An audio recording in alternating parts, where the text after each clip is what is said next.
Occasionally, I run across a video that, because of its nature, is suppressed by the pedivoric big tech techno-Nazis, and I feel compelled to share it with my audience, giving kudos to the originator. Although James Red Pills America is not the author of the following video, his channel is one that everyone here should subscribe to. The following is an actor playing the role of the President of the United States, addressing our elected officials. Although this never happened in real life, I pray that someday it will. I leave a link in the description for the channel and the video used here, which you should go and watch the rest of. And now, we must turn to the issue of gun violence in America today, because the latest mass shootings in Aurora, Colorado, and Newtown, Connecticut leave us all, liberal and conservative, Republican and Democrat, appalled and disgusted at the carnage. Now, some people, and that includes many of you in this room tonight, want to place the blame for this horror on things like 30-round magazines or semi-automatic rifles. We want to blame something, anything that we can control. But what we really want to ban is violence and murder and insanity. Now, we don't talk about that, though, because deep in our hearts, each of us knows that violence and murder and insanity are built into the human condition and likely always will be. You know, there are two kinds of animals in this world, predators and prey. No one watches a leopard chase down a gazelle and denies that the gazelle has a right to use its hooves and horns to protect itself from the predator. But there are people in this room tonight and all across the country who would deny that same right to self-defense to other human beings.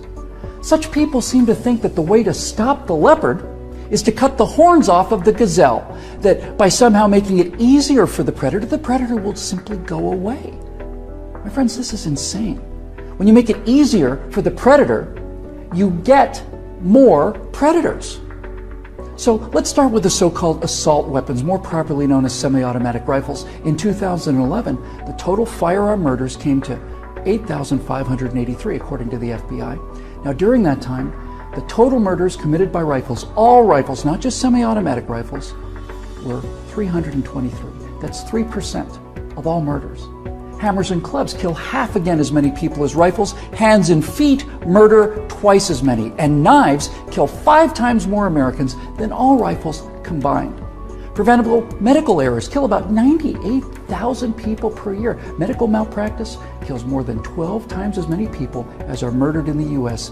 each year. That's more than 300 times the number killed by all rifles, not just the so-called assault rifles. And yet, no one talks about limits on hammers or knives or doctors or hospitals. No one does that because the good we perceive from hammers and knives and doctors far outweigh their perceived harm. And yet, studies show that firearms prevent anywhere from 800,000 to over 2 million violent crimes every year. The lowest estimate means that 100 times more violent crimes were prevented with firearms than the total murders committed with firearms. That's 100 times as many. Now, in October of 2007, Amanda Collins was walking to her car after a night class at the University of Nevada at Reno. Amanda had a concealed carry permit for her 9mm Glock that she carried for self-defense. Unfortunately for Amanda, UNR is, like most college campuses, a gun-free zone. So, like the law-abiding citizen that she is, she did not have her gun with her in this gun-free zone when she was attacked by James Bila.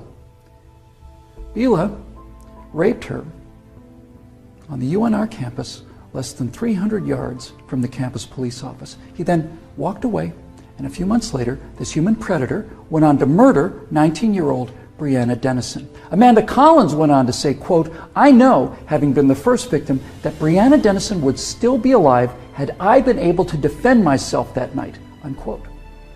Therefore, I am directing the virtual Attorney General to aggressively challenge any gun control laws that violate Amanda Collins' right not to be raped and Breonna Dennison's right not to be murdered. You're not forced to abandon your First Amendment right when you enter Chicago or New York, or your Fifth Amendment rights when you walk onto a college campus. As virtual president, I will veto on the spot without hesitation, but with a great deal of pleasure, any and all attempts to destroy any of the Bill of Rights, of the Constitution of the United States of America.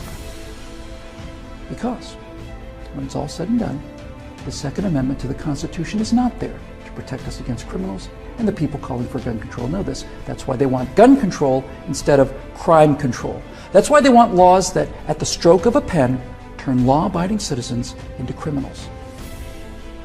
The Second Amendment is there to protect the American people from tyranny. The Second Amendment is there to protect the American people from politicians. The Second Amendment is there to protect the American people from us.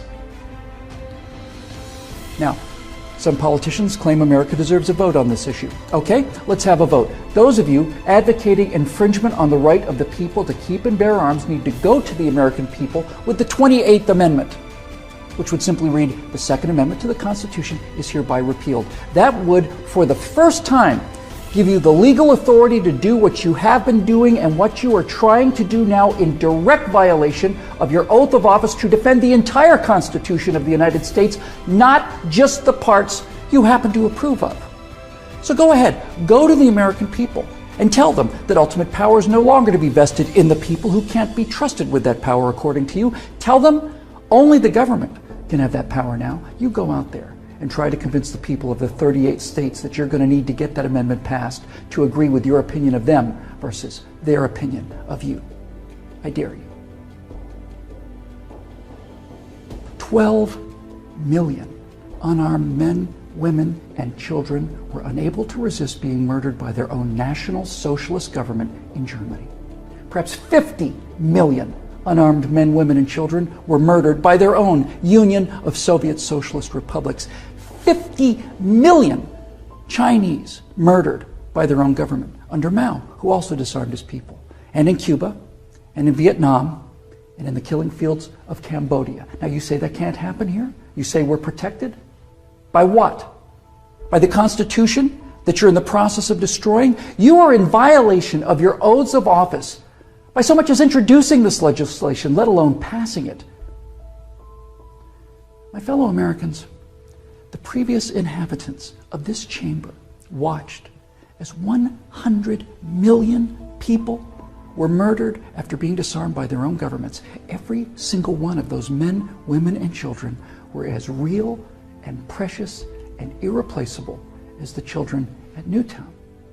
And I tell you here and now that I will be damned if I will let that happen to the American people.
Please subscribe to our backup channels, Whirlwind Revolt, Inglorious Patriots, and Net for Truth USA 2 Patriot channel. You can also find us at Net for Truth USA on BitChute. We fly so close to the target, we're on our 4th fighter jet. We will be relentless truth seekers until the enemies of freedom are defeated.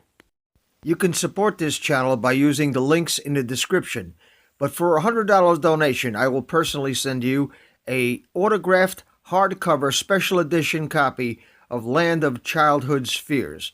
Also, visit my bookstore at lulu.com/net4truth USA. If you are viewing this video on BitChute, you can use the links in the description to support us, or simply click the green $ dot on our video to support this channel. Thank you.